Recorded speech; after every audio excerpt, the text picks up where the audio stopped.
name is Nilesh. In this video, we are going to see how to use Kubernetes Resource View, which is an add-on or a feature available in preview with Azure Kubernetes Service or AKS. This feature allows us to get a resource view of in-depth analysis or details of the workloads which are running on AKS or Kubernetes cluster. So let's get started. Let me show you what is the setup that I'm using currently. I've created an AKS cluster using all these parameters which you see on the screen. This is the initialize AKS script which I normally use for creating all my clusters.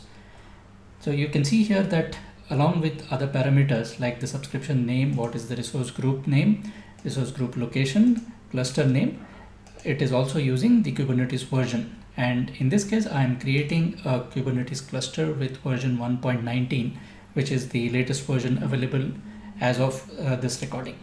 And then I'm also specifying the container registry which I want to attach to this cluster. I've already created this cluster beforehand in the interest of time.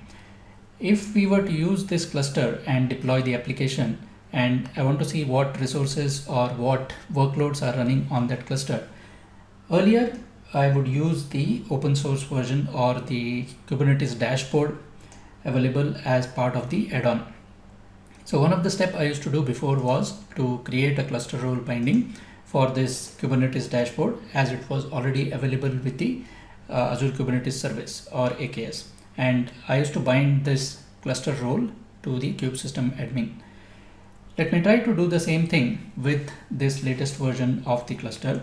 Now, once I have enabled this Kubernetes dashboard, I can go and browse to that using a command, which is AZAKS browse.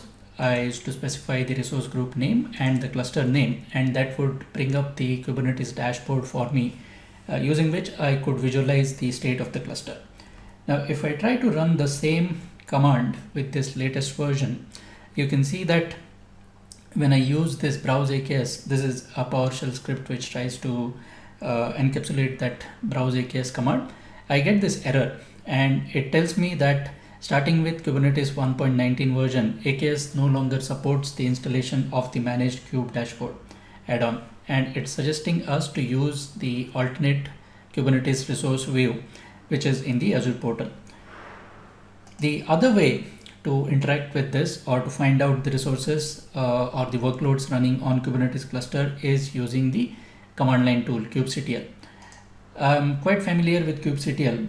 So let me show you some of the commands which I can use to see the workloads running on the Kubernetes cluster.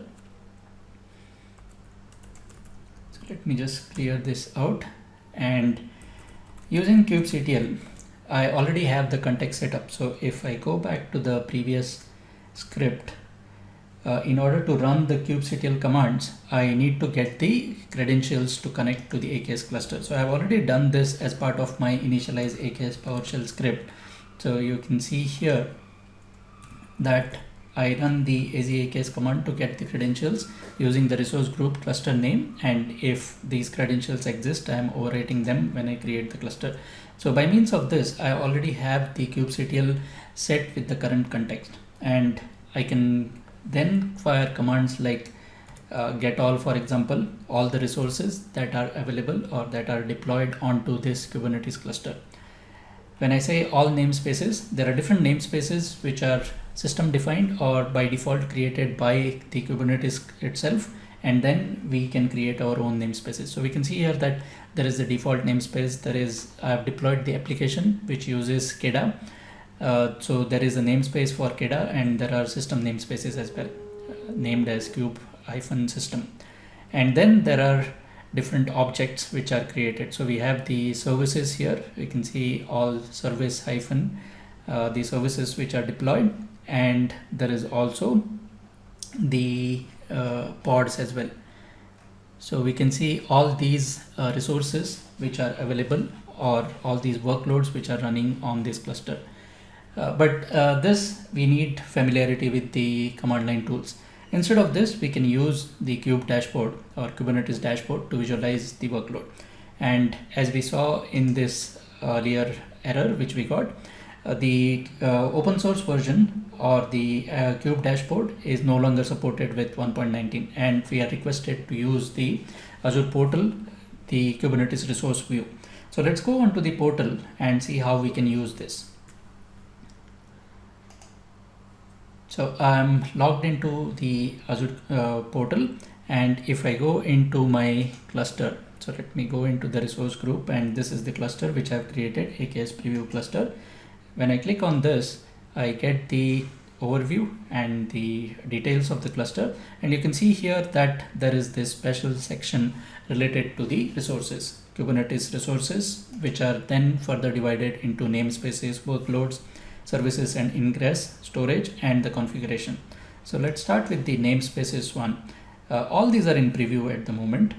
So when we click on the namespaces, we get list of all the namespaces, and we can also filter by the namespace, or we can filter by a specific label. So we can have different selectors or labels assigned to these namespaces or different Kubernetes objects, and we can filter based on that. Next is the workloads, which is the main interesting part. I think namespaces is a concept or a construct in Kubernetes which allows us to logically group different kinds of object, and then we can deploy the things like the pods or replica sets into those namespaces. So when I go into the workload, these workloads are divided into the higher level constructs or higher level APIs or objects like deployments, pod, replica set, stateful set, daemon set, jobs, and cron jobs. And when we look at the deployment, again, we have the option to filter by a specific deployment name, by a label or a selector, and then by a namespace. So if we don't select a specific namespace, by default we get all namespaces, and we can see all the objects here, which is all the deployments in these different namespaces. So we can see there is a deployment named core DNS in the kube system namespace. This is the required is two deployments, and the current is 2, up to date is 2, available is 2, and there is the age also when this particular deployment was deployed, or when this object was deployed onto this Kubernetes cluster. So let's filter on one of the application specific deployment, or the one which I deployed other than the default ones. So as part of my deployment or the project which I deployed, there is this open source version of KEDA, or a framework which I use. It's a Kubernetes based event driven autoscaling, and as part of KEDA installation, it deploys the KEDA operator and the Matrix API server. So we can see that this deployment also happened about 1 hour ago. That's on the deployment side. Then when we go to the pods, we see a similar output.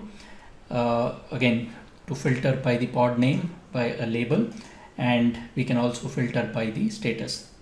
All statuses is the default, but we can filter based on the running, succeeded, unknown, or failed state, and we can also filter by the namespace. And then based on the type of the object, the columns which are displayed here, they also vary. So in case of pods, we have things like the IP, the pod IP which is assigned to each and every pod in the system, and also the node where this particular pod is scheduled to run, or where it is currently running. Then we have the replica sets, and similarly the other objects like the stateful set, daemon set, jobs, cron jobs, and apart from these workloads, we have the services and ingress. So service, if you know Kubernetes concept, is like a object which allows us to communicate with the specific pod. So it allows us a IP or a gateway using which we can connect to the different instances of the pod. So we can have different replicas for our pod. We can deploy, let's say there is a web API or web front end.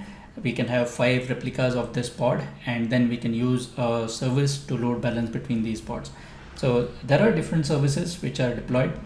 So we have the default services in the default namespace, and the system namespaces which are deployed by Kubernetes itself. And then I have one of my own service which I deploy.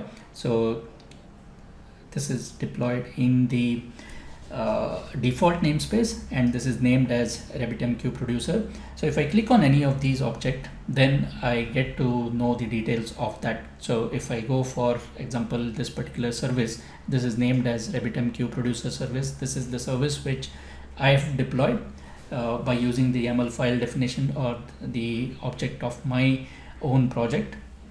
And we can find all the details of that service, like the selector which I've specified in my YAML, what is the traffic policy, what is the external IP or the load balancer IP, the public facing IP using which I can access this service, the cluster IP or the internal IP, the type of load balancer, and then we get additional details like the port and the pods.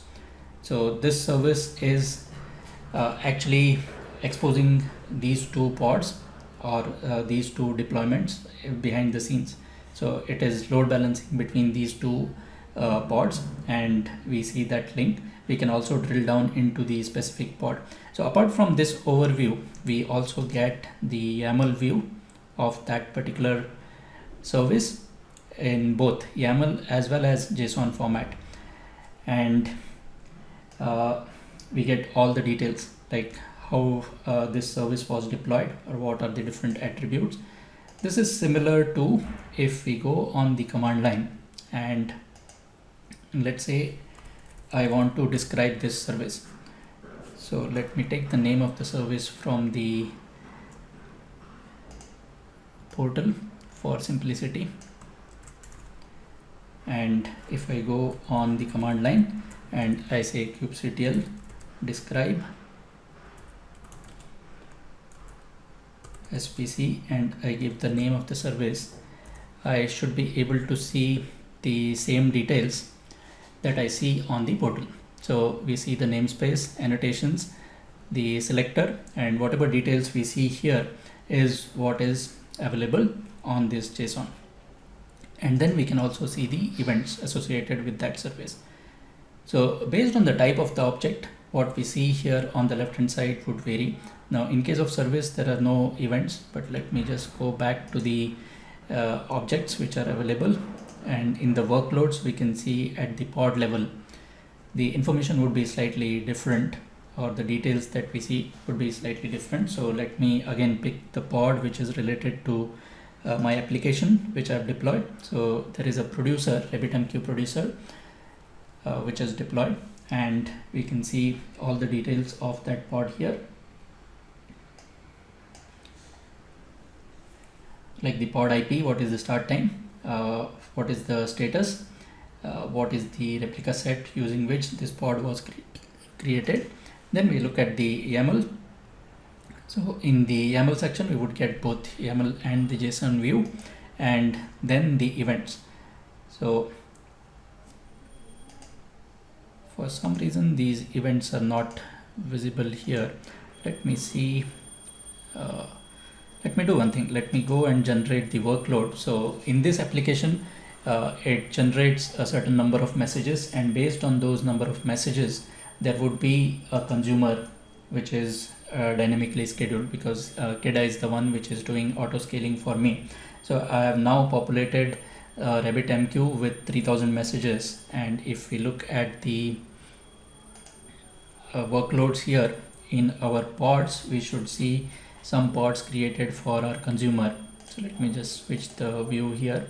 Let's go into the pods, and in the age, let's filter or let's sort by the latest pods.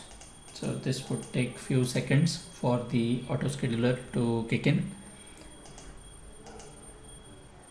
or the auto scaler to kick in, and then we should see those pods coming up. So we can see here that the container is getting created, the RabbitMQ consumer. So let's go into this consumer pod, and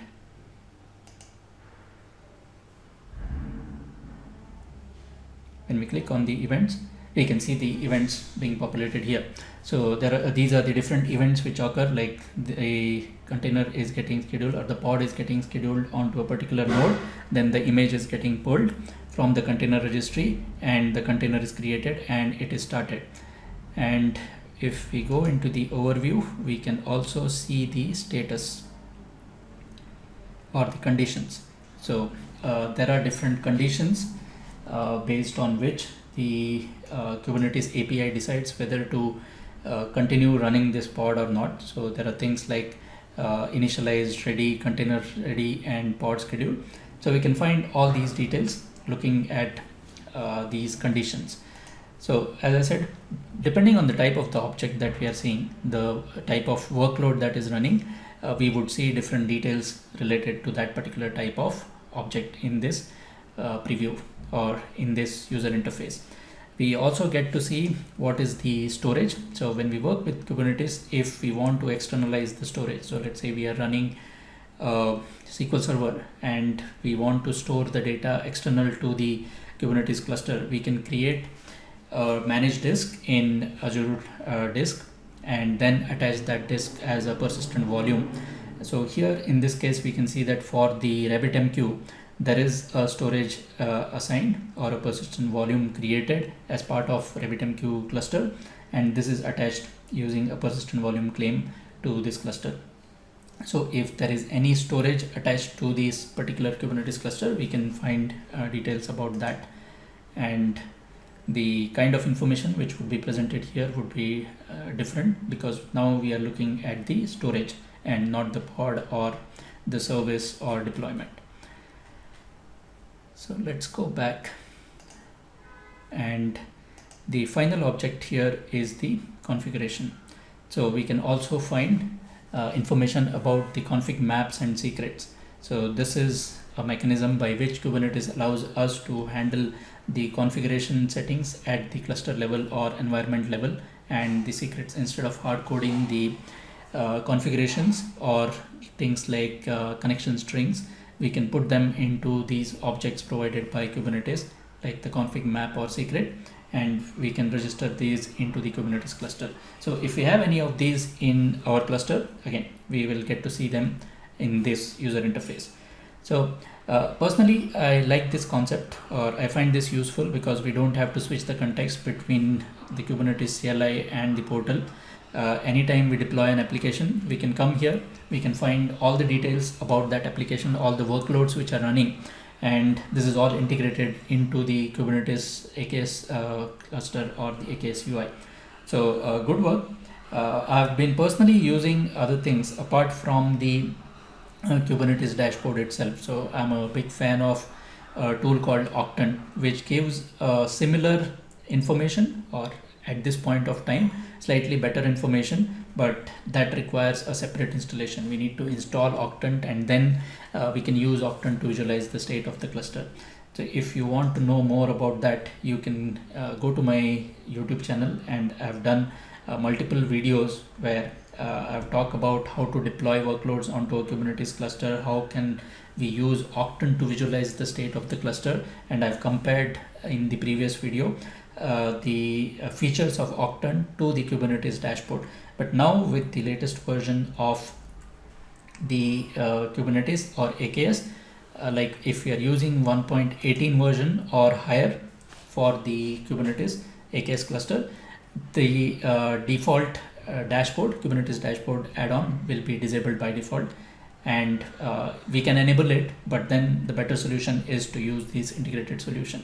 So I like this. I would like to see some changes coming in, like one of the thing which I find in other tool like the Kubernetes dashboard or the default dashboard is the count of the object. So if I go into, let's say, workloads, and if I go into pods, for example, I can find out how many pods are running. I don't see that count appearing here. Maybe those kind of minor cosmetic changes is something that I would expect as this service goes into GA. But so far what I've seen, I like this. I find it useful, and I hope that if you're using AKS, you will also find this useful. You don't have to do too much context switching between your AKS cluster or Azure portal and other resources like Octant or the Kubernetes dashboard, which is outside of the AKS cluster or your Azure portal. So with that, it brings me to the end of this session or end of this demo. I hope you find it useful. In case you like this, please hit the like button subscribe to my channel and share it with your friends. Thank you. Thanks for watching this.